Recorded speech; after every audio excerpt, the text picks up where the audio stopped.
Halo, selamat pagi anak-anak. Pagi hari ini kita bertemu kembali dalam suasana yang luar biasa, suasana yang indah, suasana yang segar. Bagaimana kabar kalian?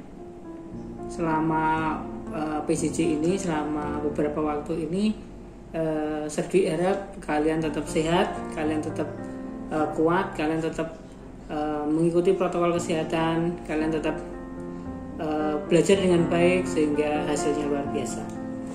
Sebelum kita belajar firman Tuhan di pagi hari ini, mari terlebih dahulu kita berdoa. Terima kasih Tuhan, terima kasih Tuhan Yesus, terima kasih atas penyertaan-Mu Bapa. Tuhan, di masa-masa seperti ini, terima kasih Engkau telah menjagai kami, melindungi kami, Engkau selalu menyertai kami Bapa. Terima kasih Tuhan Yesus. Pagi hari ini kami belajar firman-Mu Bapa, jagai sertai kami, jagai sertai sehingga kami bisa bertumbuh, berakar dengan kuat sesuai dengan firman yang Engkau ajarkan di pagi ini Bapa. Terima kasih Tuhan Yesus, terima kasih atas semuanya. Di dalam nama Tuhan Yesus kami telah berdoa dan mengucap syukur. Amin. Oke. Pagi ini saya berada di perpustakaan sekolah kita, ya. Di belakang saya itu ada buku-buku dari perpustakaan. Saya harap nanti waktu kita sudah belajar dengan normal, kita sudah masuk dengan semuanya, ya, anak-anak sudah masuk sekolah, saya harap nanti bisa mengunjungi perpustakaan kita, ya. Oke, pada pagi hari ini saya mau ajak kalian untuk kita membaca firman Tuhan di Matius 13. Matius 13 yang di perikop perumpamaan tentang seorang penabur. Ya, nanti kalian bisa baca seluruh perikopnya. Serdui akan bacakan mulai dari ayat yang ketiga. Demikian firman Tuhan.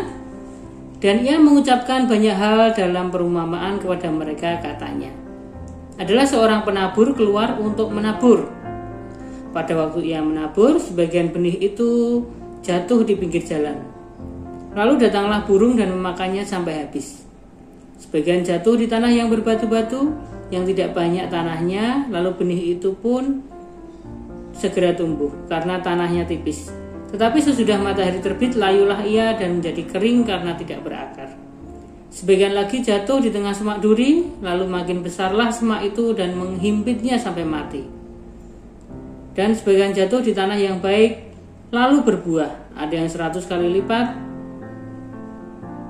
ada yang 60 kali lipat, ada yang 30 kali lipat. Siapa bertelinga, hendaklah ia mendengar. Nah, ini adalah sebuah perumpamaan yang Tuhan Yesus ajarkan, ya. Kemudian arti dari perumpamaan ini bagaimana sih?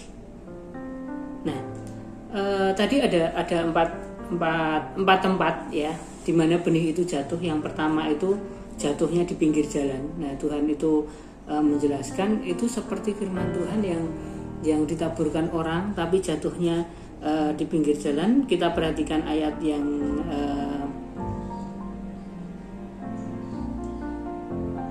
15 sebentar. Nah, kita baca mulai dari ayat yang ke-18. Karena itu dengarlah arti perumpamaan penabur itu. Kepada setiap orang yang mendengar firman tentang kerajaan surga tetapi tidak mengertinya, datanglah si jahat dan merampas yang ditaburkan dalam hati orang itu. Inilah benih yang ditaburkan di pinggir jalan, ya. Kemudian benih yang ditaburkan di tanah yang berbatu-batu ialah orang yang mendengar firman itu dan segera menerimanya dengan gembira. Tetapi ia tidak berakar dan tahan sebentar saja. Apabila datang penindasan atau penganiayaan karena firman itu, orang itu pun segera murtad. Yang ditaburkan di tengah semak duri ialah orang yang mendengar firman itu, lalu kekhawatiran dunia ini dan tipu daya kekayaan menghimpit firman itu sehingga tidak berbuah. Yang ditaburkan di tanah yang baik ialah orang yang mendengar firman itu dan mengerti, dan karena itu ia berbuah. Ada yang 100 kali lipat, ada yang 60 kali lipat, ada yang 30 kali lipat. Nah, kalau kita bicara tentang sebuah perumpamaan. Ini banyak hal, sebenarnya banyak hal yang bisa kita kaitkan dengan kehidupan kita sehari-hari. Ya, tadi ada yang jatuh di pinggir jalan, kemudian tanah berbatu, kemudian semak berduri, kemudian yang keempat adalah tanah yang subur. Ini sama seperti kalau kita berpikir tentang sekolah ya. Kita berpikir dengan sekolah. Saya Serdu mau kaitkan dengan sekolah. Sekolah itu seperti begini. Ini di masa PJJ seperti ini itu sangat-sangat kesulitan. Sejujurnya terjadi seperti itu. Sir dan Miss yang mengajar, tentu saja kalian diajar dengan luar biasa, ada materi dan sebagainya. Kemudian kalian menanggapi dengan luar biasa juga. Tapi banyak kendala yang kita hadapi di sekolah. Bisa saja terjadi internet, kemudian kuota, kemudian handphone, ataupun beberapa hal yang menghalangi itu. Itu sama artinya dengan kegiatan kita yang di sekolah. Contohnya begini, guru menjelaskan ke kalian, ya, menjelaskan ke kalian, kemudian siswa-siswa itu ada 4 tipe. Ya, tipe yang pertama itu tidak peduli, yang diajarkan gurunya nggak peduli. Apakah ada? Ya ada sih 1-2, tapi saya harap bukan kalian ya. Saya harap bukan kalian, itu sekolah lain ya, bukan kalian. Jadi guru mengajarkan sesuatu itu tidak menerima, acuh, bahkan tidak ikut. Katakanlah kalau pembelajaran Zoom, tatap muka ataupun yang lain, Google Classroom atau apa, nggak peduli. Itu sama artinya dengan orang yang menerima firman Tuhan tapi tanahnya itu di pinggir jalan. Nah, sama seperti firman Tuhan yang saya katakan tadi ya. Kemudian yang kedua, tipe yang kedua ini antusias. Wah, muridnya itu antusias dalam menerima menerima pelajaran. Oh ya Miss, ya Sir, antusias banget ya, mengikuti, kemudian mengerjakan soal. Wah, soalnya sulit, soalnya tiba-tiba merasa kesulitan. Wah, ngel nih, piye iki, wis rasa digarap. Nah, putus asa terus tidak mengerjakan, putus asa terus lupa. Sudah wis menyerah, aku menyerah. Tidak bertanya, tidak konsultasi, tidak tanya dengan gembala, tidak tanya dengan guru yang ngajar, tidak tanya dengan teman-teman yang lain. Siapa tahu kan mungkin teman-teman yang lain pada tahu. Nah, ini adalah tipe yang kedua. Tipe yang siswa yang kedua. Antusias, semangat, tapi kalau sudah menemui halangan, rintangan, sulit, terus akhirnya sudah tidak diselesaikan, tidak terselesaikan dengan baik. Yang ketiga, semak berduri. Nah, semak berduri ini menerima pelajaran, kemudian dikerjakan dengan baik, kesulitan dihadapi. Nah, terus tiba-tiba ada temennya datang, wah yuk main layangan. Wah, langsung ditinggalkan. Jadi hobi kebiasaan yang lain yang disenangi itu lebih menarik perhatiannya. Baru asik mengerjakan, itu di TV ada Kamen Rider, wah ada Power Rangers main, wah misalnya seperti itu, atau ada yang lain game ataupun yang lain, atau zaman nonton TV itu ada Ninja Warrior, wah lihat seperti itu. Kemudian yang suka drakornya, wah drakornya sudah main, kita tinggalkan. Nah, itu tipe yang ketiga ya, tipe yang jatuh di semak berduri, tidak akan bertumbuh dengan baik, karena ya ini hobi ataupun sesuatu yang menurut dia menyenangkan itu yang dicarinya, lebih mengutamakan yang itu. Kemudian yang keempat adalah yang jatuh di tanah yang subur. Jatuh di tanah yang subur ini bagaimana? Ini adalah siswa yang setiap ada pelajaran menerima dengan baik, ada kesulitan, tanya gurunya, kemudian dikerjakan dengan baik, tepat waktu, akhirnya apa? Akhirnya berbuah, akhirnya bisa mengerjakan, akhirnya bisa menyelesaikan dengan baik, akhirnya bisa hal-hal yang tingkat kesulitan ditanyakan dengan baik, akhirnya bisa tahu, oh pelajarannya seperti ini. Nah, Serdwi ajak kalian berpikir seperti itu. Segala sesuatu yang kita alami, segala sesuatu yang diberikan itu tanggapi dengan baik. Tergantung respon hati kita seperti apa. Ya, saat kita bangun pagi, kita mendengarkan firman Tuhan, kita mengikuti devotion, kita mengikuti pelajaran, lihat respon hatimu seperti apa. Respon hatimu seperti apa, itu yang menentukan. Respon hati yang seperti apa, itu yang menentukan kamu untuk bisa maju. Menentukan kamu untuk jadi anak yang luar biasa. Tergantung respon hati.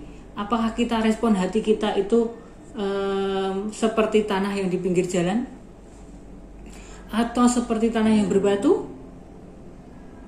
Bisa juga seperti semak berduri. Atau tanah yang subur. Tinggal kita pilih. Sir, saya itu kan tidak senang matematika ya. Jadi kalau ada pelajaran matematika itu saya itu seperti tanah yang berbatu. Saya itu pengen sebenarnya, tapi saat sulit saya itu patah semangat. Nah, bagaimana mengatasi hal tersebut? Nah, di sini ada Miss Dancer yang bisa menjelaskan. Kalian bertanyalah pada Miss Dancer yang mengajar kalian ya. Oh, Miss, saya nggak mudeng maksudnya ini bagaimana ya? Nah, pasti akan dijawab dengan baik, dengan senang hati ya. Karena bagaimanapun juga belajar itu memang butuh proses. Tidak serta-merta orang diajari langsung bisa. Contoh seperti ini, seorang chef ya. Seorang chef, apakah seorang chef itu bisa masak semua masakan? Tidak juga kan? Nah, bisa saja dia pinter, dia pinter mode, mengatur makanan dan sebagainya. Tapi mungkin dari sisi rasa mungkin nggak enak, nah gitu bisa aja. Atau orang yang pinternya itu pinter masak tapi enak banget, tapi nggak pinter menata, lah itu juga ada. Tapi semua bisa belajar, ya. Seorang chef bisa belajar menemukan resep-resep yang baru. Begitu juga kalau kalian suka di game ya, dunia game. Kalian pasti ini kan pernah main game tiba-tiba kalah di sini di level ini kalah gitu kan. Pasti akan berusaha ya supaya bisa melewati level ini. Mencari cara supaya bisa melewati level ini. Nah, begitu juga dengan pelajaran yang kalian dapat. Saat terjadi susah atau apa, bertanya itu hal yang paling mudah dilakukan ya, tapi gengsi kadang lebih tinggi. Ada pepatah, malu bertanya sesat di jalan. Nah, gitu kan. Jangan ya. Malu bertanya pasti sesat di jalan. Lebih baik bertanya. Jangan ditambahin gini, banyak bertanya, malu-maluin. Nah, jangan ya. Bertanya itu hal yang paling simpel, paling bisa dilakukan. Kemarin beberapa minggu yang lalu saya itu mencari satu daerah, satu tempat yang minggu lalu itu saya depo dengan kalian di sungai itu ya, yang di sungai di Sekaran itu namanya Gubuk Serut. Saya itu nggak tahu, kata orang ramai banget Gubuk Serut itu apa? Gubuk Serut itu apa? Nah, saya cari di Google nggak ada ya. Bertanya pada Google boleh ya. Google tidak ada, akhirnya saya jalan, kemudian saya bertanya pada orang. Saya itu nggak tahu namanya itu Gubuk Serut, saya nggak tahu. Pokoknya dikasih arah, di deket lewat depan Unika, lewat Tinjomoyo gitu. Saya masuk situ, kalinya ketemu, keren tuh kalinya. Kemudian saya masuk, saya tanya sama orang, apa itu Pak, itu yang kali-kali itu di mana? Oh, di sana Mas, di sana. Jalan terus, nanti ketemu ini, nanti belok ini. Oh iya, terima kasih. Saya jalan. Terus saya tanya lagi.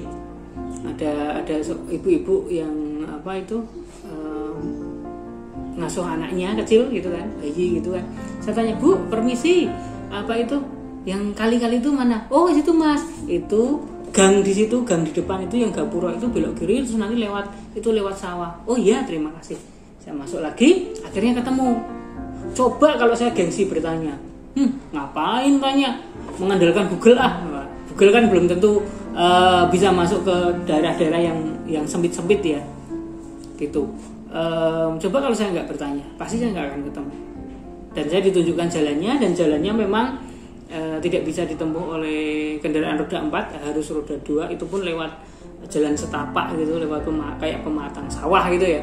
Terus sampai akhirnya saya ketemu tempatnya, dan luar biasa, tempatnya luar biasa. Nah, gengsi dikesampingkan dulu ya. Malu bertanya sesaat di jalan. Banyak-banyaklah bertanya pada guru kalian, apapun yang diajarkan oleh guru kalian. Kalau kalian nggak mudah, bertanyalah ya. Itu, jadikan kalian tanah yang subur, jangan jadi tanah yang keras di pinggir jalan, tanah yang berbatu, tanah yang ada semak durinya. Jangan, jadilah tanah yang subur. Lihat respon hati kita seperti apa ya, respon hatimu seperti apa dalam menghadapi pembelajaran jarak jauh, menghadapi pandemi seperti ini. Respon hatimu seperti apa, itu yang membuat kamu nanti akan berkembang jadi luar biasa. Oke, itu pesan Serdwi pada pagi hari ini. Mari kita berdoa. Terima kasih Tuhan, terima kasih atas pagi hari ini, terima kasih atas pengajaran firman-Mu Bapak, terima kasih atas semuanya. Terima kasih Engkau menjadikan pandemi ini suatu pelajaran buat kami semua Bapak. Tinggal respon hati kami seperti apa, itu yang akan membuat kami maju Bapak. Jadikan kami tanah yang subur.